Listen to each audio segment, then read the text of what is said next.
I've got quite a few stories about poo actually. And I got poo in my eye. Oh my god, I forgot about that.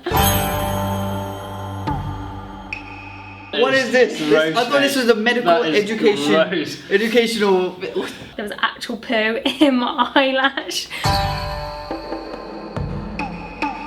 Gemma, what do you think nurses are better than doctors at? Taking bloods. Complete nonsense. Grace, who taught you how to cannulate? You did. Gem of wisdom number 1. Yeah. Actually, look for a decent vein. Don't just jump into the first one you see. The bigger the better, you know. That's what she said. Don't take it too slow. It's all about confidence as well. If you go in, You need a bit of force to jab it through the skin, and then you can slow down after that. when you can get it in the first time and not drop a single bit of blood, there's a sense of elation about that yes, I've done that perfectly. I consider myself cannula boss. Man, I'm coming across as a right. No, you come across really modest. No. I can't remember who it was, but one of the F1s was like, oh yeah, I got bleed to do a cannula, the nurse said she tried, and I went to do it, and there was obviously like some gauze stuck on someone, and they were like, oh, has anyone like tried to cannulate you, where did they go, all this sort of stuff.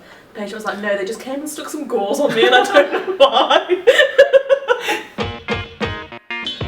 You gotta love a good cannula, but any sort of arterial stab. When you see that The needle starts filling up bright red. fuchsia, it's nearly fuchsia, isn't it? Off fuchsia, yeah. Off fuchsia. Look for off fuchsia blood and you've got arterial. If you're struggling a bit, it looks a bit darker, you're feeling that you're pulling out the needle, it's most likely a venous sample or a mixed sample. Depends how alive the person is, I guess, but Have you ever had one done? On myself? Yeah. Arterial hurts a lot more than venous. Remember when I ABG'd you? Yes. So when you ABG'd me and I had a massive bruise here? I remember. Me and my mate on oncology were practicing on each other, and it hurts like hell. whether it's femoral or radial. Don't know if you break yours, and I did an ulnar once. Don't know if you're supposed to. Maybe don't leave that bit in. I had a patient who I got asked to see who was drowsy. You do the ABG and you're actually, because they look like they must have a bad pH. They look like the lactate must be or bad. And then it's normal. And you're just hoping it's really abnormal, because then you've got something to play with. Her CO2 was, I think it was 14, and her oxygen was about 7. And I was like, this is the wrong way around. I can call someone with this. I can call someone with this, yeah? I got lactate of 7. Any other questions? Didn't think so.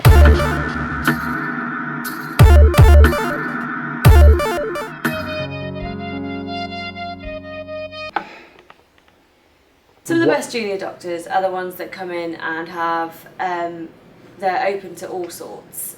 As in, like, they're not scared to get their hands dirty. The fact they're white people's bums. The fact what? They're white people's bums.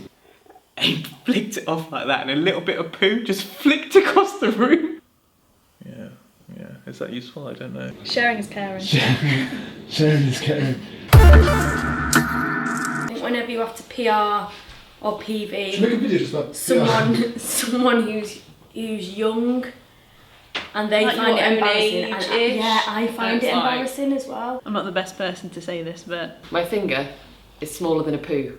So if you relax, this won't hurt. And it's true, it's true. If people get really stressed out about the PR and they, squeeze their external sphincter and then you're kind of trying to jam it in, it's going to really hurt. The thing you point, it, to be fair. if you point out that... Oh, no way, I never even thought about that. And a poo is going in that direction as well. Imagine like a black just imagine if a bone. poo had a bone in it and it was going up Uranus. It's going to feel a bit like that, but smaller. Oh god, this is horrendous.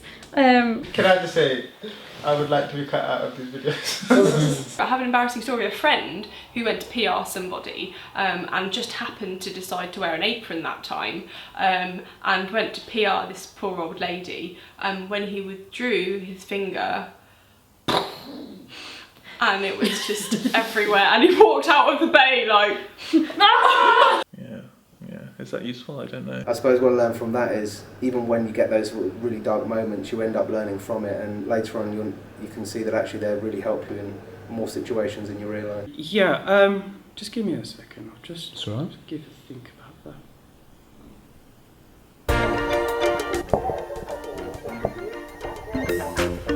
When they come at you with wee, and you're drawing up IVs and they want you to do the wee. Just do it. Just do it. Urine dip.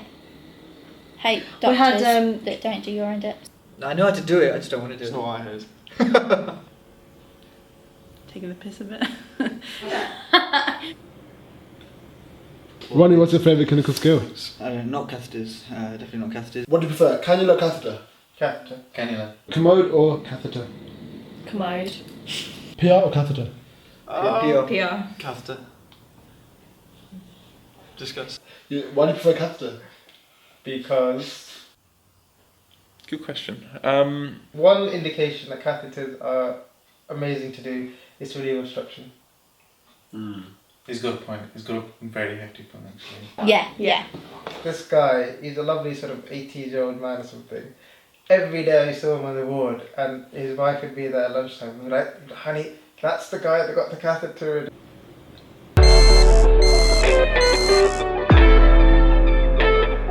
Mike, what's the worst shift you've had?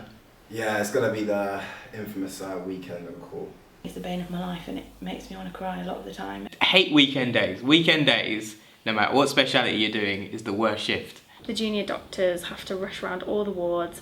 You leave them a list of stuff to do, and then they don't do it, and you bleep them like 6 million times because you're told that you have to bleep them, and it just bleeps and bleeps and bleeps. You can't do anything. If you like take a step, it goes off 5 times. Put in a cannula, it goes off 6 times. And then when they do phone you back and you tell them, they're like, oh my god, is that all you're phoning me for? And you thought, I'm never going to be that person. Yeah. And then when that bleep goes off 50 times and you've got so much to do, and they answer, Hey, it's the F1. Did you bleep me? They were, I've got this patient who I don't know anything about, and it makes you so mad. And then your bleep goes off like 4 times when you're on the phone, having that very frustrating conversation. Those times you sort of want to throw your bleep out the window and just have a bit of a moment. Don't you think Food for that thought. the bleep can make you a bad person? You, yes. I think it's made me. It I think has it's made made you me a horrendous angrier. person. Bleep has ruined my personality. The bleep is the word. On call bleep. But it's better than someone just shouting your name in the hospital. It is that. Omar! Omar! Quick, send the crier for him.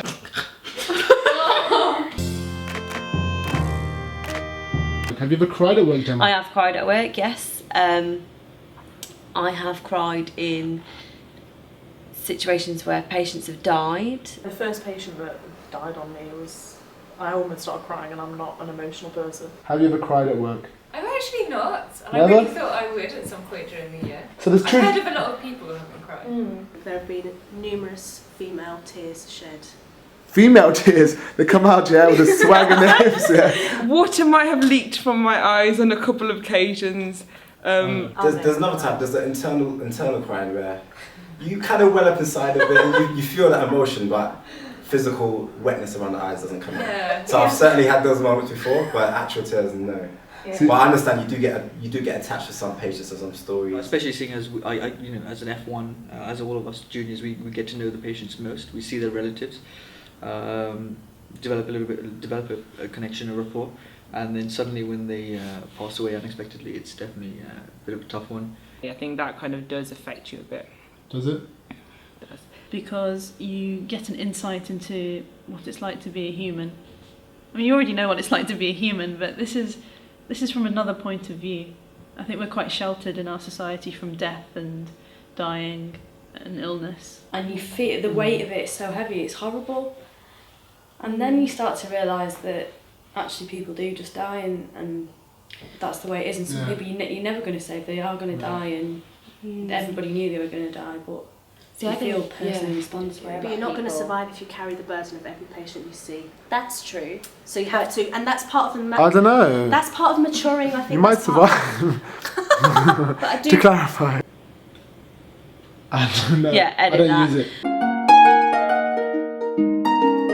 So you never suffered physical wetness around the eyes? No, obviously on a rainy day outside, but from myself, no. I've not shed one tear in this hospital. What about outside? The minute you walk outside, you start crying. I cried when I got home once, but that was it. Really? What happened? I don't know. I think I was just exhausted. You try the best you can do, possibly. And someone's telling you it's not good enough. Like, for me, that just absolutely... Yeah, but don't cry about it. That is just them having no idea But how it's hard you are. It makes me angry. Yeah, but to be fair, like it was just bad. Yeah, but I don't count those as real tears. It's just when you've got nothing else left to give, and you just are so angry at a situation. And I find myself like picking up keyboards and just like poking the computer screen and just getting notes and just going notes. You can't read anything in the notes, and then getting them and putting them back, and then I just go through like this rigmarole for 5 minutes and tell all the nurses and go, you know what's happening. Amazing. And then I go and get the notes. Yeah. And then I read them properly. After just going on with them. It's the way of kind of getting out of your system. So. There are moments when you're 10 out of 10, but there are also moments when you're 1 out of 10. Well, there was a point where I had actually quit medicine. Yeah. I fell out of medicine. Fell out of enjoying medicine. I phoned in and asked to leave. Yeah. Where's this conversation gone? It's gone all deep. No, just A&E, which is a specialty I've been looking forward to working in for a long time. It really made me sort of fall back in love with medicine. Yes! And it gave me everything I was looking for from the job. And I took a year out, which allowed me to kind of re-engage in the whole process and enjoy what I do now. Which is good. Stressful, trials and tribulations, but ultimately it's been excellent. Yeah, peaks and troughs. Yeah. But the peaks outweigh the troughs. Like, I've never come home and thought, oh, I wish I wasn't doing this. Yeah, no matter how tired I am, no matter how upset I am. Can't see myself doing anything else, to be honest. Can't think of doing anything else. And now I love it. Yeah. You actually love it? I actually love it every day. The whole F1 year was an amazing experience, and just learning and also being around other doctors who are going through that similar processes together and being in it together. Not having a clue what to do altogether. Growing up as doctors together. Because you work with them and you probably live with them at the same time. Definitely some people that you would need to maintain. Yeah. So much love in this team. Don't you think if you think about how much has changed in the 24 months that we've been doctors? You kind of appreciate how far you've come. I feel I've learned incredible amounts. You can't put it into words necessarily, but you just feel like privileged to do what I do, and I feel very positive about the whole thing.